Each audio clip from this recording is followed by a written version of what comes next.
Assalamualaikum warahmatullahi wabarakatuh. 你们好，我们这是江湖啊。你好，我的 Asep Saifuddin。你好，我的Fadia Nurisa。你好，我的Dwi Putri Sudaryati。你好，我的Ina Uniwiranti。你好，我的Jayanti Eliana。你好，我的Ferdian Fitra Dininsyah。Halo Jon, Halo Bang. lagi ngapain di sini? Ini nih gue lagi lihat tentang sistem akuntansi di Cina. Lu udah tahu apa aja tentang akuntansi di Cina? Wah, ini gue lagi lihat nih, ternyata karakteristik akuntansi di Cina itu berasal dari dulu sejak pendirian Republik Cina tahun 1949. Nah, gue juga belum tahu ternyata prinsip-prinsip akuntansi Cina itu menggunakan prinsip marxisme dan pola-pola yang dilakukan oleh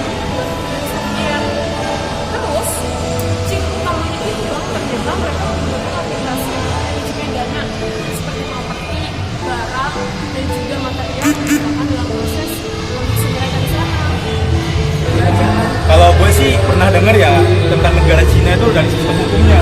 Regulasi yang ada di sana, amandemennya itu diatur tahun 2000, di mana pemerintahan di sana itu menjelaskan bahwa organisasi ataupun perusahaan yang ada di sana itu mau dimiliki atau yang tidak dimiliki itu tetap diatur oleh negara. Nah, negara Cina itu sistemnya itu menggunakan FARR. FARR itu adalah Financial Accounting and Reporting Rules for Enterprise. Oh gitu. Nah, di FARR ini berfokus pada pencatatan pembukuan maupun laporan keuangan. Di situ dia menjelaskan tentang semua pembukuan baik dari akuntansinya. Ternyata Cina itu menggunakan perekonomian namanya hibrid atau campuran, di mana di sini termasuk sosialis, kapitalis, sama komunis. Nah, disejahterakan dan memakmurkan masyarakat di sana supaya kalau misalnya kita menggunakan sosialis juga kan biar mereka tuh lebih inisiatif, lebih kreatif, sehingga bukan beberapa masyarakat golongan teratas saja yang mampu, tapi juga semua masyarakat yang di golongan menengah bawah juga mereka bisa merasakan kemakmuran. Kehidupan politik rakyat Cina sekarang ternyata mereka tuh udah termasuk suatu produk dari revolusi yang cukup panjang. Jadi dari tahun 1911 sampai 1949 mereka tuh sudah ada tiga kali perubahan sistem politik Bang. Terus udah gitu dengan cara kekerasan. Tentang perkembangan ekonomi negara Cina.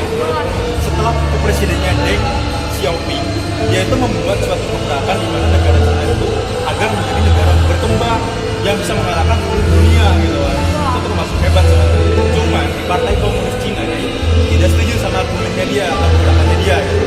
Nah, di sisi lain ternyata si Den ini benar-benar berusaha meyakinkan pada Partai Komunis Cina supaya dia itu percaya bahwa dengan adanya gebrakan tersebut itu menjadi negara yang berkembang yang pesat banget yang bisa mengalahkan beberapa negara gitu. Itu akhirnya melakukan gebrakan tersebut dan akhirnya sampai sekarang Cina itu negara berkembang yang negara yang terbaik gitu dalam ekonomi perkembangannya.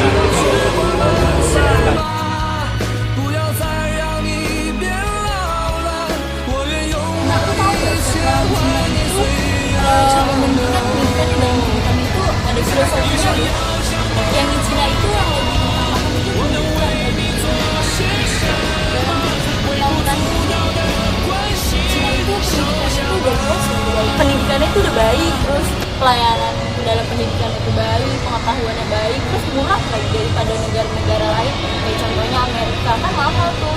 Itu dalam cara mengajarnya. Soalnya dia itu harus hafal. Sistem belajarnya dari reading, terus dia tuh harus mengutamakan itu harus lulus gitu. Di Cina juga ada kebudayaannya nih. Kebudayaan Cina itu bermula dari penempatan pada salah satu hamdan atau peradaban tertua dan paling kompleks. Dan itu meliputi sejarah yang kurang lebih dari 5.000 tahun yang lalu. Kebudayaan kuno Cina dimulai pada masa Kaisar Shang, dinasti Shang yang berlangsung selama abad 1756 sampai dengan 1122 sebelum Masehi. Ketika pada masa dinasti Ming, bahasa Mandarin itu baru dinasional, sebelumnya itu pakai bahasa Cina klasik. Iya, jadi pada zaman kuno bahasa Cina klasik menjadi standar penulisan selama beribu-ribu tahun. Tapi sebagian besar tuh yang pakai cuma bagian golongan sarjana sama cendekiawannya aja. Jadi tingkat-tingkat besar gitu. Iya, tingkat-tingkat tingginya aja.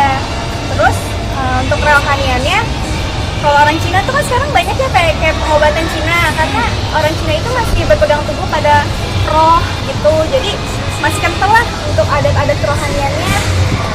Pakaian Cina klasik itu dibuatnya itu berlapis-lapis. Misalnya kayak dulu kan kalau misalnya baju Cina tuh kayak kerajaan gitu ya, berlapis-lapis gede, tapi sekarang cuma kayak baju Shanghai aja gitu. Jadi dimodifikasi sesuai dengan waktunya. Alat musik tradisional Cina dapat dimainkan secara solo maupun secara bersama-sama seperti orkes yang besar. Seperti zaman dahulu tuh kayak misalnya ada di istana kerajaan-kerajaan itu alat musiknya secara bersama-sama gitu. Jadi buat kayak ada acara-acara. Iya, itu kalau orkes yang besar itu juga pasti pakai alat musik tradisional Cina.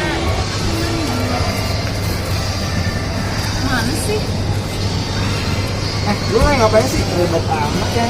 Ini bang lagi ngerjain tugas. Tugas apaan sih? Tugas akuntansi internasional nih tentang negara Cina.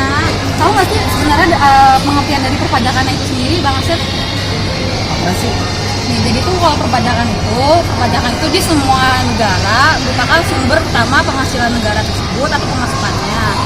Nah, dari pajak negara tersebut dapat membiayai kebutuhannya. Kalau di Cina ini ada 25 macam pajak yang sudah dimasukkan ke 8 kategori. 8 kategorinya itu ada kayak pajak keuntungan, pajak pendapatan, pajak pemakaian, pajak untuk tujuan khusus, pajak kekayaan, terus pajak pertanian, dan ada pajak ekspor impor gitu. Terus juga ada 3 metode pajak tangguhan yang diberikan. Yang pertama itu pajak arus langsung atau kelompok. Yang kedua itu ada metode penangguhan, dan yang terakhir itu ada metode kewajiban. Lansir dari CNN Indonesia Jakarta, jadi tingkat inflasi itu mencapai level tinggi dalam 8 tahun terakhir ini karena masyarakat menurun makanan. Itu jadi inflasi Cina itu meroket sampai 54% pada bulan lalu, naik lebih tinggi dibandingkan Desember 2009 tahun lalu. Dari 45% tuh inflasi meningkat, salah satunya ya dikarenakan harga daging babi dan sayuran melonjak. Selain itu sekarang kan lagi hepatovirus tuh. Nah, karena itu juga jadi di inflasi di Cina itu jadi meningkat. Di sisi lain tuh indeks harga produsen naik cuma 0,1%. Cina ini dia metode pelaporannya ini dimintanya itu sesuai dengan kalender tahunan sama kayak negara lain juga. Nah, bedanya di Cina ini ada laporan penjelasan mengenai kondisi keuangannya. Terus tuh dia juga harus mencantumkan catatan gitu. Nah, kalau di Cina ini laporan keuangan ini harus diaudit oleh CPA-nya orang Cina, nggak boleh dari luar negeri. Oh, jadi Cina itu memiliki 2 organisasi akuntansi profesional, yaitu Institut Akuntansi Publik Bersertifikat atau CICPA. Itu tuh mengatur audit perusahaan swasta, dan Asosiasi Auditor Publik Bersertifikat atau CACPA. Oh, yang bertanggung jawab atas audit perusahaan milik negara. Kan bener kan sama yang tadi gue bilang, harus diaudit oleh orang Cinanya langsung. Iya benar. CPA-nya. Jadi seorang CPA itu tuh harus ada ujian CPA-nya. Oh gitu, sama kayak di Indonesia juga ya berarti ya. Terus kalau dengan syariahnya tahu nggak? Ada nggak sih temen yang tahu? Wah, nggak tahu deh. Kalian lagi ngapain sih berdua? Ini kita lagi ngobrolin tugas, tinggal syariahnya doang. Kalian bisa tahu nggak? Kita bantu kita cari. Saksi syariah di Cina itu mulai pada tahun 2017 perkembangan. Selain itu, Cina itu juga mendorong Bank Qatar untuk mengatur keuangan dengan cara Islam di luar perbatasan mereka. Selain itu, Cina juga menerapkan negara yang memiliki beberapa wilayah dengan populasi Islam yang besar. Akan tetapi Cina tidak mempunyai fasilitas yang cukup, jadi dia mempunyai tantangan gitu. Jadi fasilitas di Cina itu untuk syariah itu masih kurang. Assalamualaikum warahmatullahi wabarakatuh.